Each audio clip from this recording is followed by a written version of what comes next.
എല്ലാവരും കുരിശിനെ നെഗറ്റീവായിട്ട് കാണുന്നത്. ഓ, അവനൊരു മാരകമായ കുരിശ് എന്ന് നമ്മൾ കേട്ടിട്ടില്ലേ? കേട്ടിട്ടുണ്ട്. ഓ, അവനൊരു കുരിശ എന്ന് വെച്ചാൽ അവൻ മഹാമോശക്കാരനാണ്, അവൻ നിനക്ക് തലവേദനയായി മാറും. ഒരിക്കലുമല്ല. യഥാർത്ഥത്തിൽ കുരിശിനെ കുരിശാക്കി മാറ്റിയത് യേശു തമ്പുരാനാണ്. ഹല്ലേലൂയ. യേശു കുരിശിൽ തറച്ച് മരിക്കപ്പെട്ട് ഉയർത്തെഴുന്നേൽക്കുന്നതിന്റെ മുൻപ് വരെ ആ കുരിശ് ഒരു ശാപമായിരുന്നെങ്കിൽ ആ കുരിശിനെ ഒരു വിശുദ്ധ കുരിശാക്കി മാറ്റിയത് നമ്മുടെ സർവശക്തനായ യേശു ക്രിസ്തുവാണ്. ഹല്ലേലൂയ. പലരും കുരിശടയാളത്തിനെ വിമർശിക്കുന്നവരുണ്ട്. അവരോടൊരു ചോദ്യം ഞാൻ ചോദിക്കാം. ഇങ്ങനെ അവരൊന്ന് കൈവിരിച്ചു പിടിച്ചേ, എല്ലാവരും ഒന്ന് കൈവിരിച്ചു പിടിച്ച് ഒന്ന് എഴുന്നേറ്റ് നിന്ന് നോക്കിക്കേ.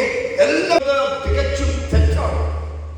ഇന്ന് ആൾക്കാർ കളിയാക്കുന്നുണ്ട് കുരിശ് കൃഷി എന്ന് പറഞ്ഞു.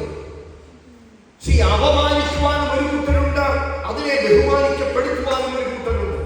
അപ്പോൾ ഇന്ന് ഞാൻ നിങ്ങളോട് പറയുന്നത് മറ്റൊന്നുമല്ല, യേശു ക്രിസ്തു ശാപമെന്ന കുരിശിനെ വിശുദ്ധ കുരിശാക്കി മാറ്റി. ഹല്ലേലൂയ. ഹല്ലേലൂയ. ഞാനൊരു വിശുദ്ധ കുരിശാണ് പറഞ്ഞ എല്ലാവരും പറയും,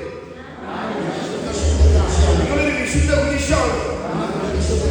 ആക്ച്വലി എല്ലാവരും കുരിശെന്ന് പറയുമ്പോഴത്തേക്കും മരത്തടിയാലും അല്ലെങ്കിൽ സിമെന്റ് കട്ടയാലും ഉണ്ടാക്കിയ ഒരു കുരിശിനെയാണ്. അല്ല, ഒരു ആത്മീയ കുരിശിന്റെ കാര്യമാണ് പറയുന്നത്. ഒരു ആത്മാവിനെ കുറിച്ചാണ് പറയുന്നത്. ഒരു ആത്മാവാണ് യഥാർത്ഥ വിശുദ്ധ കുരിശ്. ഹല്ലേലൂയ. പൗലോസ് ലേഖകൻ പറയുന്നു, കുരിശിന്റെ അടയാളം എന്റെ ഹൃദയത്തിൽ എന്നും വസിക്കുന്നു. കുരിശ് in my heart. Who said? Paul the apostle declared it. പൗലോസ് അപ്പോസ്തലൻ വിളിച്ചു പറയുന്ന കാര്യമാണ്. ഹല്ലേലൂയ. ഈ ഒരു സത്യം നമ്മൾ മനസ്സിലാക്കണം. ഹല്ലേലൂയ. നമ്മളെല്ലാം പഠിച്ചിട്ടുള്ളത് കുരിശിനെ ഭവിക്കാൻ മാത്രമാണ്, അല്ലേ? എന്നാൽ കുരിശാകാൻ പഠിപ്പിച്ചിട്ടില്ല. ആണോ? അതാരും പഠിപ്പിച്ചിട്ടില്ല. ആണോ? കുരിശിനെ കുരിശാകുക എന്ന് പറഞ്ഞാൽ എല്ലാം സഹിക്കുന്നവൻ, എല്ലാം പൊറുക്കുന്നവൻ, എല്ലാം മനസ്സിലാക്കുന്നവൻ, എല്ലാവരോടും ക്ഷമിക്കുന്നവൻ, എല്ലാവരോടും കരുണയുണ്ടാകുന്നവൻ. അതായത് പൗലോസ് സ്നേഹത്തിനെ കുറിച്ച് വെളിപ്പെടുത്തിയിരിക്കുന്നു. 1 കൊരിന്ത്യർ 13-ാമത്തെ അധ്യായത്തിൽ പറയുകയാണ്. 4-ാമത്തെ വാക്യം മുതൽ വായിച്ചു കഴിഞ്ഞാൽ നിങ്ങൾക്ക് വ്യക്തമായിട്ട് മനസ്സിലായി. വായിച്ചു പെട്ടെന്ന് വായിക്കും. ഹല്ലേലൂയ. 1 കൊരിന്ത്യൻസ് 4 മുതൽ വായിച്ചു പെട്ടെന്ന്. സ്നേഹത്തിനെ കുറിച്ചാണ് പറയുന്നത്. കുരിശിന് സ്നേഹമാണ്. ഹല്ലേലൂയ. കുരിശിന് സ്നേഹമാണ്. ഹല്ലേലൂയ. കുരിശ് നിങ്ങൾ എന്നെ അനുഗമിക്കാൻ ആഗ്രഹിക്കുന്നുണ്ടെങ്കിൽ നിങ്ങൾ സ്വന്തം കുരിശെടുത്ത് എന്റെ പിന്നാലെ വരിക എന്ന് യേശു പറഞ്ഞു.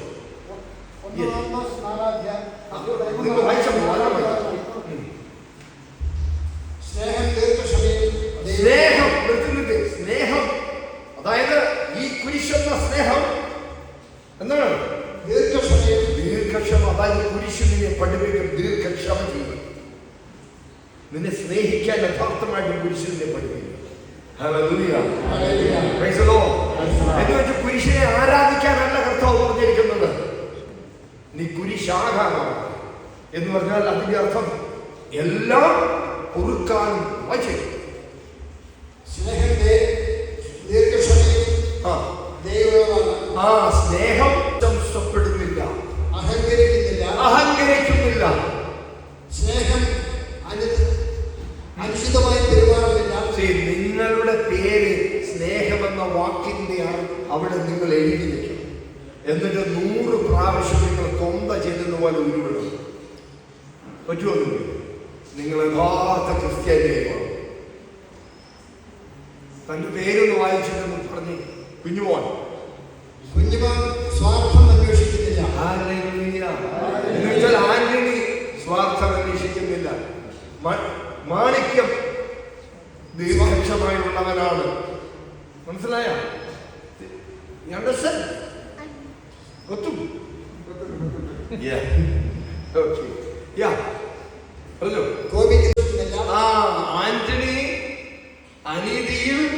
സന്തോഷിക്കുന്നില്ല. ശൗര്യമുത്ത് സത്യത്തിൽ ആഹ്ലാദം കൊള്ളുന്നു. ശൗര്യമുത്ത് എന്താ ചെയ്യുന്നത്?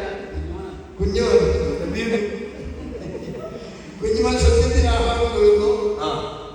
കുഞ്ഞുമോൻ സ്നേഹം സകലതും സഹിക്കുന്നു. ഓ, കുഞ്ഞുമോൻ സകലതും ശൗര്യമുത്ത് സകലതും സഹിക്കുന്നു. മനസ്സിലായ? അവര് ദേഷ്യപ്പെട്ടാലും അവര് തെറ്റ് ചെയ്താലും നിങ്ങൾ സഹിക്കണം, ഇല്ലാതിരിക്കണം. അതാണ് യഥാർത്ഥ സ്നേഹം.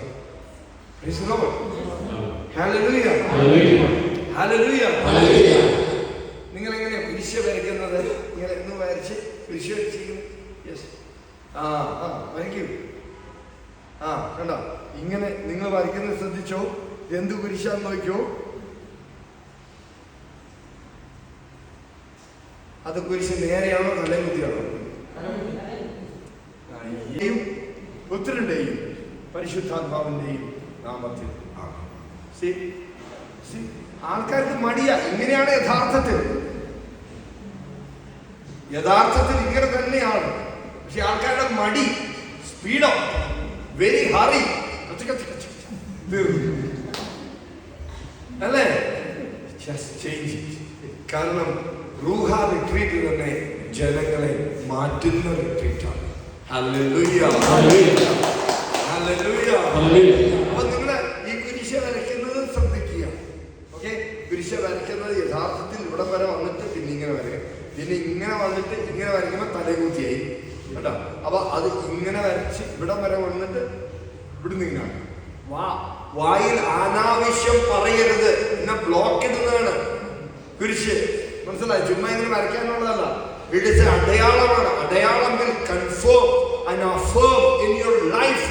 നിന്റെ ജീവിതത്തിൽ അത് കാര്യം. ഓക്കെ, അപ്പൊ നിങ്ങൾ എല്ലാവരും പരസ്പരം സ്നേഹിക്കുക. എന്താണ് ആദ്യം ചെയ്യുന്നത്? നമ്മുടെ ജീവിതത്തില് ചില വിടുതലുകൾ വേണമെങ്കിൽ, രോഗസൗഖ്യം വേണമെങ്കിൽ എന്ത് ചെയ്യണം? നമ്മൾ പരസ്പരം സ്നേഹിക്കണം. പരസ്പരം. നിങ്ങളെ എന്തുമാത്രം ഞങ്ങൾ സ്നേഹിക്കുന്നു, അതുകൊണ്ടല്ലേ ഇവിടെ വന്നത്, അല്ലേ? അല്ലെങ്കിൽ വേറെ എവിടെയെങ്കിലും ഒരു ധ്യാനം വെക്കാൻ മേലല്ലോ. കേരളത്തിൽ തന്നെ വേറെ എവിടെയെങ്കിലും വെക്കാൻ മേല. ഓക്കെ, അപ്പൊ അതുകൊണ്ട് നമ്മൾ നിങ്ങളെ സ്നേഹിക്കുന്നു. അതുകൊണ്ട് നമ്മൾ കടന്നു വന്നു. ചത്തല്ലിയിലെ ഫാദർ തന്നെ നല്ലൊരു വ്യക്തിത്വമാണ്. Is A very good man of God. Hallelujah. So അടുത്ത ഞായറാഴ്ച പെരുന്നാളാണ്.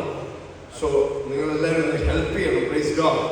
വന്ന് സഹകരിക്കുക. ഹല്ലേലൂയ, ഹല്ലേലൂയ, യേശുവേ നന്ദി, യേശുവേ ആരാധന. അപ്പോ ജീവിതത്തിൽ നിങ്ങളുടെ പരിശുദ്ധാത്മാവിന്റെ നിറവ് എത്ര തരം? 2 തരം നിറവുണ്ട്. പരിശുദ്ധാത്മാവിനാൽ നിങ്ങൾ നിറഞ്ഞില്ലെങ്കിൽ, റൂഹാധ്യാനത്തിന്റെ മെയിൻ തീം ടോക്ക് തന്നെ പരിശുദ്ധാത്മാവിനെ കുറിച്ചാണ്. പരിശുദ്ധാത്മാവിനെ ഫോക്കസ് ചെയ്തിട്ടാണ് ധ്യാനം സ്റ്റാർട്ട് ചെയ്തത്. ക്രൈസ്റ്റ് സെന്റേർഡ് പരിശുദ്ധാത്മാവിനെ ഫോക്കസ് ചെയ്തത്. അപ്പോൾ നിങ്ങൾ മനസ്സിലാക്കണം, 2 തരമുള്ള ഇൻഫില്ലിംഗ് നിറവുണ്ട് ഒരു മനുഷ്യന് പരിശുദ്ധാത്മാവിനാണ്. Hallelujah, hallelujah, hallelujah, hallelujah, hallelujah, hallelujah. സന്തോഷിക്കുന്നു. യെസ്, 2 രീതിയിൽ. ഒന്ന്, ആദ്യത്തെ എഫേസോസ് എഴുതിയ ലേഖനത്തിന്റെ 5-ാമത്തെ അധ്യായം 17 മുതലുള്ള വാക്യങ്ങൾ വായിച്ചു. ഒരു ക്വാളിഫിക്കേഷൻ, ഒരു ഡ്രൈവിംഗ് ഇവിടെ നടുറോട്ടിൽ കൂടെ പട്ടണത്തിലൂടെ ഓടിക്കണമെങ്കിൽ അവന് 2 കാര്യങ്ങൾ അറിയണം. അവന് 2 കാര്യങ്ങൾ വേണം. എന്താണ്? ഒന്ന്, സ്കില്ല്, അവന് ഇതിനെ ഡ്രൈവ് ചെയ്യാൻ അറിയണം. 2, അവന് ലൈസൻസ് വേണം. കർണാടക ഗവൺമെന്റിന്റെ ലൈസൻസ് വേണം. അറിഞ്ഞാൽ മാത്രം പോരാ, ലൈസൻസ് വേണം. Hallelujah, hallelujah. അപ്പോ ഞാനിവിടെ പറഞ്ഞു വരുന്നത്, പരിശുദ്ധാത്മാവിനാൽ നിങ്ങൾ ഉയർച്ച പ്രാപിക്കണമെങ്കിൽ 2 രീതിയിലുള്ള നിറവ് ആവശ്യമാണ്. ഒന്നാമത്തെ നിറവാണ് ഇവിടെ പഠിക്കാൻ പോകുന്നത്. എഫേസോസ് ലേഖനത്തിന്റെ 5-ാമത്തെ അധ്യായം 17 മുതലുള്ള വാക്യങ്ങൾ വായിച്ച്. ഭോഷന്മാരാകാതെ നിങ്ങൾ വിഡ്ഢികളാകാതെ കർത്താവിനെ അഭിഷ്ടമെന്ന് മനസ്സിലാക്കുക. കർത്താവിന്റെ ഇഷ്ടം മദ്യപിച്ച് ഉന്മത്തരാകാതെ. അതിൽ ദുരാസക്തിയുണ്ട്. അതുകൊണ്ട് നിങ്ങൾ മദ്യത്താൽ ഇവിടെ ഇഷ്ടംപോലെ മദ്യം കിട്ടുമല്ലേ? കിട്ടുമല്ലേ? കേരളത്തിൽ കിട്ടുമല്ലേ? കേരളത്തിൽ ക്യൂണില്ല. ഇവിടെ നോ പ്രോബ്ലം. ഈ പല ഷോപ്പുകളിലും ഇവിടെ ടൗണിലും ഇവന് മിഠായിക്കകത്ത് തന്നെ ലിക്വിഡ് ഉണ്ട് അല്ലേ? ഓക്കെ, ഫോറിൻ രാജ്യങ്ങളിലൊക്കെ. അതുകൊണ്ട് ആർക്കും വേണ്ട അല്ലേ? പലർക്കും വേണ്ട. ഇത് കണ്ടിട്ടുണ്ട് മടുത്ത്. അങ്ങനെയായിരുന്നു. നമ്മൾ ഒരുപാട് സാധനം കഴിച്ചു കൊടുക്കുമ്പോൾ ആർക്കും വേണ്ട. നിങ്ങൾക്ക് ഒരുപാട് ഭക്ഷണം കഴിച്ചോ എന്ന് പറഞ്ഞാൽ കഴിക്കൂ ഇല്ല. അപ്പോൾ ഇവിടെ പറഞ്ഞിരിക്കുന്നു, നിങ്ങൾ മദ്യപിച്ച് നിറയാതെ, മദ്യത്താൽ നിറയാതെ നിങ്ങൾ എന്ത് ചെയ്യണം? ആത്മാവിനാൽ പൂരിതമാകുക എന്ന് വെച്ചാൽ പരിശുദ്ധാത്മാവിനാൽ നിങ്ങൾ നിറയുക. ഹല്ലേലൂയ. എന്താ? പരിശുദ്ധാത്മാവിനാൽ നിറയണം. എന്താണ്? അതാണ് ആദ്യത്തെ നിറവ്. പക്ഷേ ആൾക്കാർക്ക് അറിയത്തില്ല ഇതെങ്ങനെ നിറയണം. ഇതിപ്പോ വെള്ളം കുടിച്ചു കഴിഞ്ഞാൽ കുടിക്കുമ്പോൾ അറിയാം നമ്മുടെ വയറ് നിറയുന്നു അല്ലേ? ഒരു കുപ്പി വെള്ളം കുടിക്കുവാണെങ്കിൽ നിങ്ങൾക്ക് അറിയാം. പക്ഷെ ഇതെങ്ങനെ പരിശുദ്ധാത്മാവിന്റെ അഭിഷേകം അല്ലെങ്കിൽ അവനാൽ നിങ്ങൾ എങ്ങനെ നിറയും? എങ്ങനെ തുമ്പിസുവോ അല്ലേ? അപ്പൊ എങ്ങനെയാവും? നിങ്ങൾ ശ്വാസം ഒന്ന് വലിച്ചെടുത്ത് എല്ലാവരും നിങ്ങളുടെ ശ്വാസകോശം ഓക്സിജനാൽ നിറഞ്ഞു അല്ലേ? പിന്നെ എംറ്റി ആക്കി അല്ലേ? അതുപോലെ പരിശുദ്ധാത്മാവിനെ നമുക്ക് ഇങ്ങനെ നിറയ്ക്കാൻ പറ്റും. മനസ്സിലായി? നിങ്ങൾ പരിശുദ്ധാത്മാവിനെ ഇങ്ങനെ നിറയ്ക്കണം. പരിശുദ്ധാത്മാവിനെ ഇങ്ങനെ നിറയ്ക്കുമ്പോഴെന്താ സംഭവിക്കുന്നത്? ഈ ആവശ്യമില്ലാത്ത കാര്യങ്ങളെല്ലാം എന്തു പോകും? ആദ്യം ദേഷ്യം പോകും. മനസ്സിലായോ? നിരാശ പോകും, വൈരാഗ്യം പോകും, അസൂയ പോകും, ശത്രുത പോകും. അങ്ങനെ തിന്മയുടെ എല്ലാ പ്രവൃത്തികളും പരിശുദ്ധാത്മാവ് നിറയും തോറും എന്ത് ചെയ്യും? പോയിക്കൊണ്ടിരിക്കും. ഇവിടെ എന്താ പ്രശ്നം എന്നറിയാമോ? ഇവിടെ പകുതി പരിശുദ്ധാത്മാവിനെ നിറയ്ക്കും, പകുതി തിന്മയെ നിറയ്ക്കും. അപ്പൊ അതുകൊണ്ടാണ് പരിശുദ്ധാത്മാവ് നിറഞ്ഞു വരും. ചിലപ്പോൾ ദേഷ്യപ്പെടും, ചിലപ്പോൾ അഹങ്കരിക്കും, ചിലപ്പോൾ അസൂയപ്പെടും. അതാണ് സംഭവം. അപ്പൊ ഇതെല്ലാം എടുത്ത് ദൂരെ കളഞ്ഞിട്ട് പരിശുദ്ധാത്മാവിനെ മാത്രം സ്വീകരിച്ചുകൊണ്ടിരിക്കുക. ഹല്ലേലൂയ. പരിശുദ്ധാത്മാവിനെ എനിക്ക് തോന്നുന്നത് നമ്മുടെ ധ്യാനം കുർബാനയ്ക്ക് ഉണ്ടായിരുന്നവരെല്ലാവരും ഉണ്ടോ ഇവിടെ? ചിലർ പോയോ? ഓക്കെ ഓക്കെ, രണ്ടുപേര് പോയോ? അവരെ വിടാൻ പാടില്ല. പരിശുദ്ധാത്മാവിനെ നമ്മള് വഹിച്ചുകൊണ്ടിരിക്കുക. അപ്പം ഇത് ആദ്യം നിങ്ങൾ മനസ്സിലാക്കേണ്ടത്, ഇതൊരു just opening a door for the holy spirit. പരിശുദ്ധാത്മാവ് നിന്റെ ഉള്ളിൽ പ്രവേശിക്കുവാനുള്ള ഒരു വാതിലാണ്. നീ എന്ത് ചെയ്യേണ്ടത്? ഇങ്ങനെ വചനം പറയുന്നത്, വചനം പറയുന്നത്. ഹല്ലേലൂയ. സങ്കീർത്തനങ്ങളാലും സങ്കീർത്തനങ്ങളാലും ഗാനങ്ങളാലും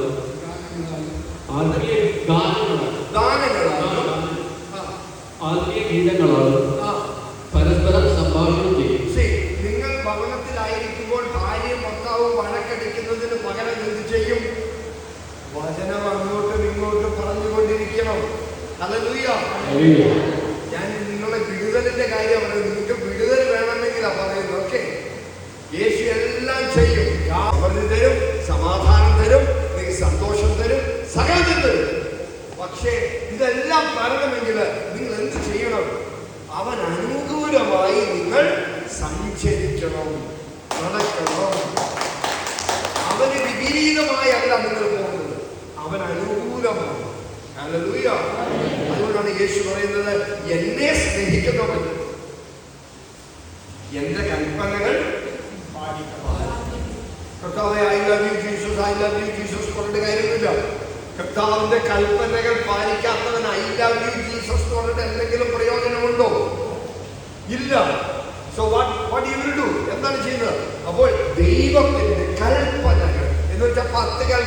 മാത്രമല്ല. എല്ലാവരുടെയും തെറ്റിദ്ധാരണയാണ് 10 കൽപ്പനകൾ മാത്രമേ ഉള്ളൂ. അത് യഹൂദന്മാർക്ക് കൊടുത്താണ്. അതിനുപരിയാണ് രണ്ടായിട്ട് അതിനെ ക്യാപ്സൂൾ പരുവത്തിൽ പരിശുദ്ധ യേശുവാക്കി. എന്താണത്? ശക്തിയോടും പൂർണ്ണ ആത്മാവോടും പൂർണ്ണ മനസ്സോടും കൂടെ സ്നേഹിക്കുക. പിന്നെ നിന്റെ അയൽവാസിയെ നിന്നെ പോലെ തന്നെ സ്നേഹിക്കുക. ഈ 2 കൽപ്പനയിൽ ബാക്കി 10 കൽപ്പനകളും ഉൾപ്പെട്ടു. ആണോ? ശരി. നിന്റെ അയൽവാസിയെ സ്നേഹിക്കുവാണെങ്കിൽ അയൽവാസിയുടെ ഭാര്യയെ നിങ്ങൾ മോഹിക്കുവോ? ഇല്ല. സിമ്പിൾ. അയൽവാസിയുടെ കാര്യം നിങ്ങൾ മോഷ്ടിക്കുവോ? മോഷ്ടിക്കത്തില്ല. അപ്പോൾ എല്ലാ ഈ 10 കൽപ്പനകളും ഇത് ഈ 2 കൽപ്പനയിൽ ഒതുങ്ങിയിരിക്കുന്നു. നീ നിന്റെ ദൈവത്തെ, സർവശക്തനായ ദൈവത്തെ സ്നേഹിക്കുകയാണെങ്കിൽ നീ അന്യ മതത്തിൽ അന്യ ദേവന്മാരെ ആരാധിക്കുവോ? ഇല്ല. കൽപ്പന മുഴുവൻ കഴിഞ്ഞില്ലേ? കഴിഞ്ഞോ? അപ്പൊ ഈ 2 കൽപ്പനയാണ് ഏറ്റവും പ്രധാനം. ആ 2 കൽപ്പന ഈ 10 കൽപ്പനയിലെ സംഗ്രഹിപ്പിച്ച് അപ്പോൾ നിങ്ങൾ പരിശുദ്ധാത്മാവിനാൽ നിറയും. ഹല്ലേലൂയ. ധ്യാനത്തിൽ വന്ന് പരിശുദ്ധാത്മാവിന്റെ അഭിഷേകം കിട്ടി, ഭാഷാപനം കിട്ടിപ്പോയി. ഇന്ന് നിറയാൻ പറ്റുന്നില്ല. പലരും പറയാറുണ്ട് ഇന്ന് നിറയാൻ പറ്റുന്നില്ല. പിന്നെ ഒന്നൊരു ഡോസ് അതിശക്തമായ എനർജിയുടെയും പിന്നെ എവിടെ വരണം? ധ്യാനത്തിൽ പങ്കെടുക്കണം, ധ്യാനത്തിൽ വരണം. അപ്പൊ വീണ്ടും ഒരു ഭയങ്കര എനർജിയായി. പിന്നെ അത് അവിടെ പോയിട്ട് സപ്ലൈ ചെയ്ത് കളയും. വീണ്ടും what you have to do, you need that to be ഒരു ട്രാൻസ്ഫോമർ ആണ് നമ്മുടെ റിട്രീറ്റ് അല്ലേ? ഒരു അല്ലെങ്കിൽ ഒരു ഭയങ്കര ഒരു ഇലക്ട്രിക് ഹൗസ് എന്നൊക്കെ പറയും. അപ്പോൾ ഈ ഒരു എനർജി ഹൗസിൽ നിങ്ങൾ വന്ന് നിങ്ങൾ എനർജി പ്രാപിച്ചു കഴിഞ്ഞാൽ മറ്റുള്ളവർക്ക് നിങ്ങൾക്ക് പകരാൻ പറ്റും. ഓക്കെ, ഇത് കണ്ടിന്യൂ ആയിട്ട് നിങ്ങൾക്ക് തുടരണമെങ്കിൽ നിങ്ങൾ എന്ത് ചെയ്യും? നിങ്ങൾ ഈ പറയുന്ന വചനം ധ്യാനിക്കണം. വചനം നമ്മൾ ഈ ലോകപരമായിട്ട് ജീവിക്കുമ്പോൾ TV കാണുമ്പോഴേ നമ്മളെല്ലാം മറക്കും അല്ലേ? നല്ല സിനിമ, നല്ല സീരിയലുകൾ, നല്ല ജോക്കുകൾ അതൊക്കെ കാണുമ്പോൾ നോർമലായിട്ട് നമ്മളത് മറക്കും അല്ലേ? പിന്നെ ആ TV-യിൽ കാണുന്ന ഓരോ കഥാപാത്രത്തിന്റെ സ്വഭാവത്തിലായിരിക്കും നിങ്ങൾ ജനിക്കുന്നത്. ശ്രദ്ധിക്കുക, അതാണ് പ്രത്യേകത. അതായത് പൈശാചിക സിനിമകൾ കാണുകയോ പൈശാചിക സീരിയലുകൾ കാണുകയോ പൈശാചിക വീഡിയോകൾ കാണുകയോ ചെയ്താൽ ആ കണ്ട വ്യക്തിയുടെ ക്യാരക്ടർ നിങ്ങളുടെ ജീവിതത്തിലേക്ക് പകരും, നിങ്ങൾ പോലും അറിയാതെ. കാരണം നിങ്ങൾ നിങ്ങളുടെ മനസ്സ്, നിങ്ങളുടെ കണ്ണ്, നിങ്ങളുടെ ചെവിയ പൂർണ്ണമായിട്ടും ബ്രെയിന് പൂർണ്ണമായിട്ടും അത് കേൾക്കുവാനും കാണുവാനും ശ്രദ്ധിക്കുവാനും നിങ്ങൾ വാതിൽ തുറന്നു കൊടുക്കുകയാണ്. മനസ്സിലായോ? ആണോ? ഈച്ച കൊതുകൊക്കെ പ്രാണികൾ ഉള്ളിലേക്ക് ഇറങ്ങി വാതിൽ തുറന്നു കൊടുക്കും. അപ്പോൾ അത് അടച്ചിടും. അപ്പോൾ നല്ല സിനിമകൾ കാണുന്നതിന് കുഴപ്പമില്ല, ഫാമിലി മൂവിയൊക്കെ കാണും, ഓക്കെ, നോ പ്രോബ്ലം. പക്ഷേ തിന്മയുടെ സിനിമ കാണുകയോ അതുപോലുള്ള മഹാവൃത്തികെട്ട സിനിമകൾ കാണുകയാണെങ്കിൽ അതേ ക്യാരക്ടർ നിങ്ങളുടെ ഉള്ളിൽ നിങ്ങൾ അറിയാതെ ഡെവലപ്പ് ചെയ്യും, അല്ലെങ്കിൽ വളരും. അത് പുരോഗമനയിലേക്ക്. So what you have to do, നിങ്ങൾ അതുകൊണ്ട് ജസ്റ്റ് വളരെ 100% ഫോക്കസ് കൊടുക്കരുത് ഒരു സിനിമയ്ക്ക്, ഒരു സീരിയലിനും നിങ്ങളുടെ മനസ്സിനെ 100% കൊടുക്കരുത്. അത് 100% കൊടുത്താൽ അവന് നിങ്ങൾ കീഴടങ്ങുകയാണ്. ഹല്ലേലൂയ. ഞാൻ പണ്ടേ പഠിപ്പിക്കുന്ന ഒരു കാര്യമാണ്, റുഹാധ്യാനത്തെ പഠിപ്പിക്കുന്ന ഒരു കാര്യമാണ്, നമ്മുടെ മനസ്സ് ഒരു ഓപ്പൺ ഗ്രൗണ്ടാണ്. സഞ്ചരിക്കാവുന്ന ഒരു ഓപ്പൺ ഗ്രൗണ്ടാണ് എന്ത്? നമ്മുടെ മനസ്സ്. വീണ്ടും അതിനെ ഉപമിക്കാം, മനസ്സ് ഒരു ബാറ്റിൽ ഗ്രൗണ്ടാണ്, യുദ്ധക്കളമാണ്. എന്താണ്? ഇതിൽ തിന്മ വരും, ഇതിൽ നന്മ വരും, ഇത് രണ്ടും കൂടെ ഫൈറ്റിംഗ്. ഏത് വേണം? കിടന്നുറങ്ങുമ്പോൾ പല തിന്മ വരും. നാളെ ഞാൻ എന്നാ ചെയ്യും, നാളെ ഇത്ര രൂപ കൊടുക്കാറുണ്ട്, നാളെ ആശ്വസിപ്പോൾ പൈസയില്ല, അയ്യോ കടമാണ് എന്നുള്ള വ്യാകുല ചിന്തകൾ മനസ്സിനെ അലട്ടുമ്പോൾ സർവശക്തനായ പരിശുദ്ധാത്മാവിന്റെ വചനം നീ ധ്യാനിച്ചിട്ടുണ്ടെങ്കിൽ ഉള്ളിൽ നിന്നും മെല്ലെ പൊങ്ങാൻ തുടങ്ങും, മെല്ലെ റൈസ്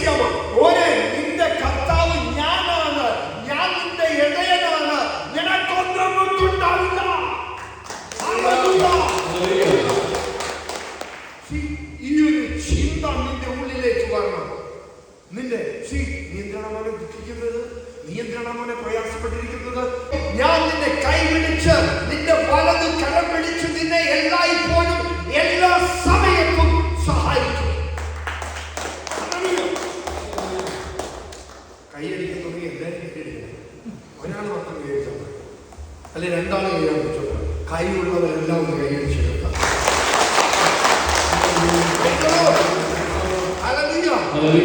ധ്യാനം കൂടാൻ വരിക എന്ന് പറഞ്ഞാൽ തന്നെ നിങ്ങൾ തീയാകാൻ വേണ്ടിയാണ് വരുന്നത്. തീയ് അല്ലേ പറഞ്ഞ തീയ്, പരിശുദ്ധാത്മാവിന്റെ തീയ്, പരിശുദ്ധാത്മാവിന്റെ തീയ്, പരിശുദ്ധാത്മാവിന്റെ അഭിഷേകത്തിൽ അവന്റെ ആത്മീയാൽ നിറയാൻ ഒരു പുതിയ മനുഷ്യനായി മാറാൻ, അത്ഭുത മനുഷ്യനായി മാറാൻ.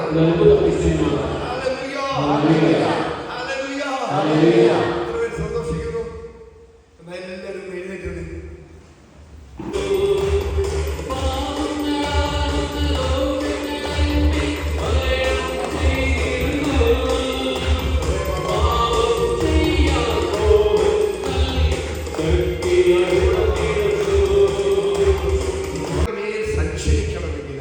നിങ്ങളുടെ മേൽ പ്രവർത്തിക്കണമെങ്കിൽ നിങ്ങൾ ഒന്ന് വിട്ടുകൊടുക്കും. നിങ്ങളുടെ ഹൃദയം വിട്ടുകൊടുക്കും, മനസ്സിനെ വിട്ടുകൊടുക്കണം, നിങ്ങളുടെ അധരങ്ങളെ വായിനെ വിട്ടുകൊടുക്കണം, കണ്ണിനെയും മൂക്കിനെയും കാതുകളെയും വിട്ടുകൊടുക്കണം. യേശുവിനെ സമർപ്പിക്കണം. അപ്പോൾ മാത്രമേ കർത്താവിന് വരാൻ പറ്റുള്ളൂ. നിങ്ങൾ കർത്താവിന്റെ ആത്മാവിന് വാതിൽ തുറന്നു കൊടുക്കണം, നിങ്ങളുടെ ഹൃദയം തുറന്നു കൊടുക്കണം. അല്ലേ പറയാം, എന്റെ ഹൃദയം പരിശുദ്ധാത്മാവിനാൽ ഞാൻ തുറന്നു നൽകുന്നു. എന്റെ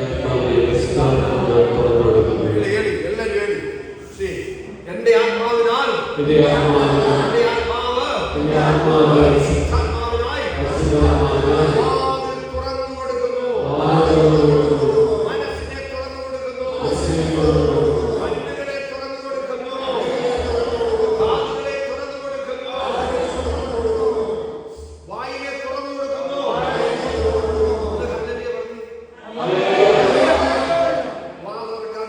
അതായത് നിന്റെ ആത്മാവും നിന്റെ ദേഹിയും നിന്റെ ശരീരവും വൈബ്രേറ്റഡ് ആവും. Hallelujah. You will feel the vibrations going through your spirit, soul and body. Oh, my spirit, my soul is shivering now.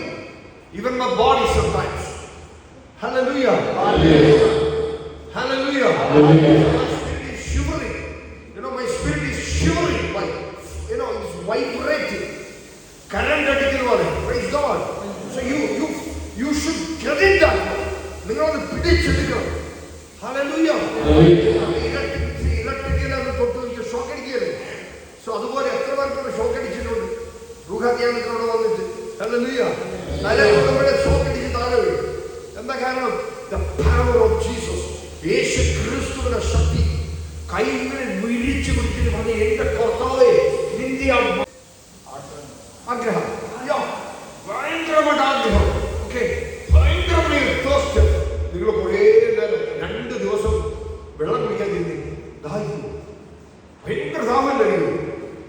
നിങ്ങൾ ഉപവസിച്ചിട്ട് ഒരു ഭക്ഷണം കഴിക്കാൻ വേണ്ടി നിങ്ങൾ ആഗ്രഹിക്കുന്നു, വിശന്ന് നിങ്ങൾ പൊരിയല്ലേ. ഒരു ഹോട്ടൽ പോലും അടുത്തില്ലെങ്കിൽ ആലോചിക്കും, മരുഭൂമിയിലാണെങ്കിൽ. അപ്പൊ ആ ഒരു തീഷ്ണത വേണം, ആ ഒരു തീഷ്ണത നമ്മുടെ ഉള്ളിലേക്ക് ഇറങ്ങണം. എല്ലാവരും പറയാൻ റെഡിയാണോ? ഈ അവസ്ഥയല്ല, തണുപ്പ് പുറത്ത് അകത്ത് തീയ. ഹല്ലേലൂയ. തണുപ്പ് പുറത്ത് അകത്ത് തീയ. മനസ്സിലായോ? അപ്പൊ അതാ വ്യത്യാസം. ഇവിടുത്തെ അന്തരീക്ഷം നല്ല കൂൾ പ്ലേസ് അല്ലെങ്കിൽ ന്യൂസിലൻഡ്. നിങ്ങൾ ന്യൂസിലൻഡ് രാവിലെ എഴുന്നേറ്റപ്പോ മനസ്സിലായി 10 മണിക്കൂർ ഉറങ്ങിയുള്ളൂ, പക്ഷെ എങ്കിലും എഴുന്നേറ്റപ്പോ കെടാത്ത തീയ്, പരിശുദ്ധാത്മാവിന്റെ കെടാത്ത തീയ്. ഹല്ലേലൂയ. റെഡിയാണ്? ഒന്ന് കർത്താവിനെ വിളിച്ചൊക്കെ പറഞ്ഞ ഇന്നെനിക്ക് 10 ലക്ഷം രൂപ കടമുള്ളവനാണെങ്കിൽ നാളെ അടയ്ക്കണമെന്ന്, അല്ലെങ്കിൽ ഇതിന്റെ വീട് തെറ്റി വരാനാണെങ്കിൽ ഇതിന്റെ അവസ്ഥ എന്തൊരവസ്ഥയാണ് അല്ലേ? അപ്പം അത് വരാൻ പാടില്ല, അങ്ങനെ സംഭവിക്കാൻ പാടില്ല. ഓക്കെ, ചിലപ്പോ 1 കോടി രൂപ നിങ്ങൾക്ക് കടമായിരിക്കും, ചിലപ്പോ 1 ലക്ഷമായിരിക്കും. No problem. ഇന്നത് അവസാനിക്കും. അതെ, ഇന്നത്തെ കടം തീരും, ഇന്നത്തെ കടങ്ങൾ തീരും, ഇന്നത്തെ രോഗം അവസാനിക്കും, ഇന്നത്തെ ദുഃഖം സന്തോഷമായി മാറും. നിറയും, പരിശുദ്ധാത്മാവിനാൽ നിറയും.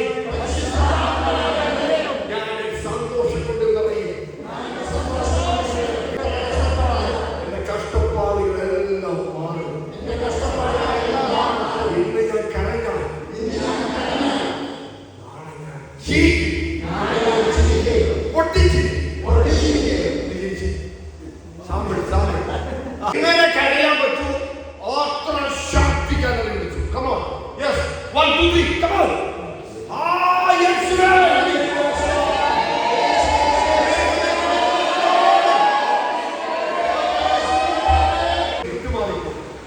അതാണ് the power of thanksgiving. We have to give. See, praise God forevermore. Thank you Jesus forevermore.